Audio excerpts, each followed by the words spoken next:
It is all about the cross. Government-affiliated Islamic extremists and Gadaa Commandos in Ethiopia, and a growing threat of genocide.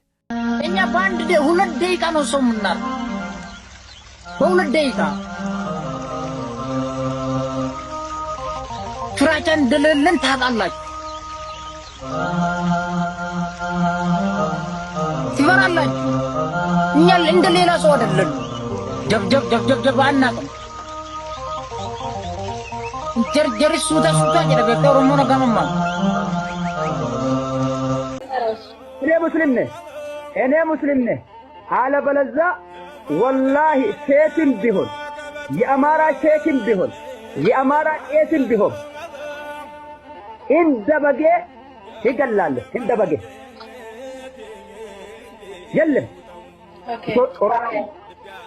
በፍጹም ትናንትና የታረደው ልጅ ምን እንዳሳዘነኝ ልንገራችሁ። ከኦሮሞ መፈጠሬን የጠላሁት ትናንትና ነው። ልጁ እኔ ለእናቴ አንድ ልጅ ነኝ፣ በአላህ ተውኝ ልኑርላት ለሷ ብዬ ነው የወጣሁት ብሎ እየለመናቸው በብላ እንደዚህ እንደ በግ አስተኝቶ ከቆራረጡት በኋላ ደሙን እንደዚህ እንደ ውሃ ይጫወቱበታል። ሌላኛው ደግሞ ቆሞ ጀግና አንተ ጀግና ነህ። የታረደው እኮ የወሎ ልጅ ነው፣ ያረደው ደግሞ የአርሲ ልጅ ነው። እኔ ኦሮሞ ሁኜ ከናንተ በመፈጠሬ ተግባር የሚተገብሩ ሙስሊም ነን በማለት ወሃብያ በመባል ይታወቃሉ። ስንዴውን ከንክርዳዱ ለመለየት እንዲያስችላችሁ ያክል ነው። ስለዚህ ጥንቃቄ አድርጉ፣ ተጠንቀቋቸው። እነኚህን ሰዎች እንኳን አይደለም ለናንተ ለኛ ለሙስሊሞች የማይመለሱ ጨካኝ አረመኔ እንደሆኑ እንድታቁ ለማለት ያክል ነው። The assault on the Orthodox Church and its faithful is neither incidental nor spontaneous. It is a systemic that unfolded in 3 distinct steps. First came the unrelenting accusation. The Prime Minister, his cabinet members, prominent Islamic and political leaders branded the church as a security threat, killer, land invader, and an oppressive colonialist establishment. Second came the orchestration. Sanctified by extremist Islamic social media influencers, they decreed violence against a falsely designated killer enemy, not as a choice, but as a sacred duty inscribed in the Quran. Third came demonic violence, mass murder, sitting the bellies of pregnant women, cutting throats, splitting skulls with machetes, and burning Christians alive. The systematic campaign of accusation. The campaign to brand the Orthodox Church a national security threat and an enemy of Islam appears to have unfolded along 2 parallel tracks. Statements by the Prime Minister and a mobilization effort led by Ahmadine Jabil, a figure associated with extremist Islamic currents. The Prime Minister set the process in motion on national television, attributing the country's economic troubles to the Orthodox Church. In a subsequent speech before Parliament, he described the church as a national security threat, alleging that it trains killers in its churches and monasteries. Extremist Islamic voices went further. They portrayed the church not merely as a threat, but as an enemy of Islam bent on attacking the Muslim community, and paired that portrayal with a sequenced strategy to attack, divide, isolate, humiliate, frighten, and weaken the church until it and its followers submitted and converted. In a leaked recording of confidential training session, Ahmadine Jabil told his followers that their enemy was preparing to attack them and set out what they needed to do in response. The stated objectives included accuse the opponent, attack them, blame them, and destabilize them psychologically, trap them in controversy and turn them against one another, ጠላት ላይ ሌላ ጠላት ማንሳት, instigate another enemy against the enemy, target their leaders and leave them leaderless, humiliate them, until the degraded image becomes internalized, create fear. Once they are weakened, compel their surrender and bring them over to your side. Came the orchestration. Sanctified by extremist Islamic social media influencers, they decreed violence against a falsely designated killer enemy, not as a choice, but as a sacred duty inscribed in the Quran. መግደል አለብህ መግደል አለብህ መገደል አለባቸው ወላሂ ሱም ወላሂ አርግድለት አንገቱን ልትነሳ ይገባል ቤተክርስቲያኑን ታቦቱን ልታጋይለት ይገባል ከጠላት ከካፊር ጋር ፊት ለፊት ተገናኝቶ በሰይፍ አንገት ለአንገት መቀላላት ነው መተራረድ ወለም ዘለም የለም ቁሙ ታዝ በእግራችሁ እየተራሯጣችሁም ቢሆን አላህ አንገታቸውን ቅሉ ነው ያለው አላህ Subhanahu Wa Ta'ala ምንም መራራት የለም ግደሏቸው ጦር ሜዳ ልከክልህ ቦታ አይደለም ወይ ትገለዋለህ ወይ ይገለሃል ነው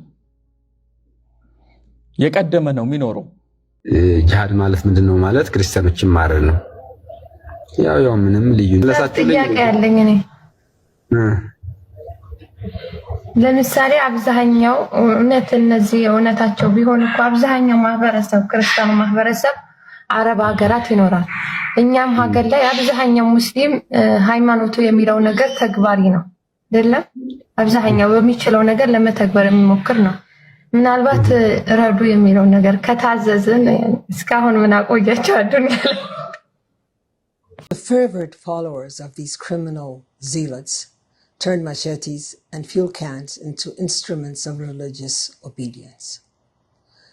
What follows are the images of that zealotry laid bare: slit throats, skulls cleaved by machetes, mass graves, children's amputated limbs, and a church soaked in gasoline and set aflame.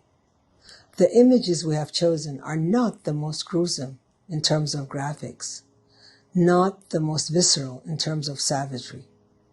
We offer them to honor the dignity and preserve the memory of the victims. The government could have stopped the atrocities on step 2, when a call for murder and church burning became common on social media. It could have stopped it by prosecuting the criminals who slaughtered innocent children, women, and the elderly. It could have stopped it when extremist Islamists forcefully cut the cross from Christians on live social media. It chose not to. It is all about the cross. Both Islamic fundamentalists and extremist anti-Orthodox government forces target the cross. Amaniyo. Allahu Akbar. Allahu Akbar.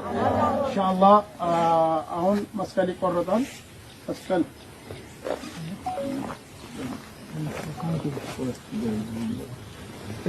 شو رياضي؟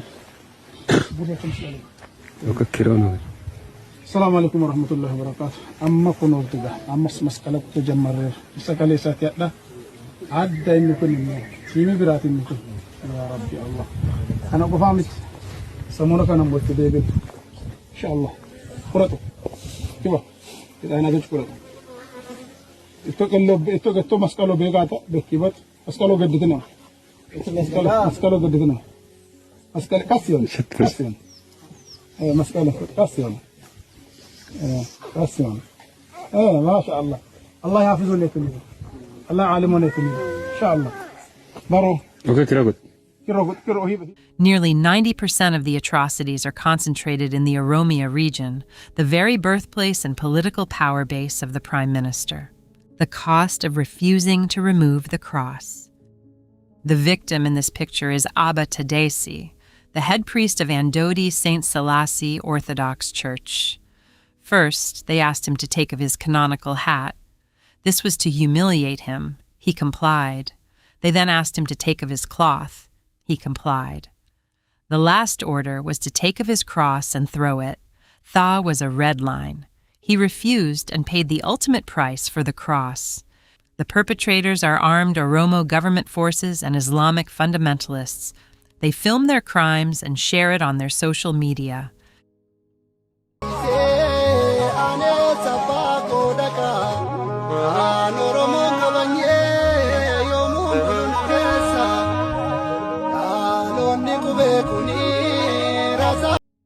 The perpetrators are armed Oromo government forces of Gadaa, Commando in Welaga, and Islamic extremists in Arsi. The badges they wear are Gadaa Commando badges. The barbaric cruelty and savagery knows no limit. They killed her mother, took the cross from her daughter's neck, and left her with the dead body. When she was discovered, the first thing she asked for was bread. Countless international organizations and prominent media outlets have reported and condemned the atrocities. The United States Department of State, European Parliament, the United Nations Human Rights Council, the United Kingdom Parliament, the Vatican All-Africa Conference of Churches, Christian Solidarity Worldwide, World Council of Churches, CNN, BBC, Deutsche Welle, The Washington Post. These are just a few who reported and condemned the atrocities. Tragically, international action has not matched the scale of internationally reported atrocities. Rwanda's genocide was foreshadowed by the same brutality now unfolding in Ethiopia. The world watched then and failed to intervene, and 1 million perished. 3 decades later, history is poised to repeat itself. This time, however, the victims are Christians, people of the cross. The UN Special Advisor on the Prevention of Genocide has sounded the alarm. Yet the world has turned a deaf ear and averted its gaze. We call upon the international community, do not look away again. Break the silence. Silence is compliance.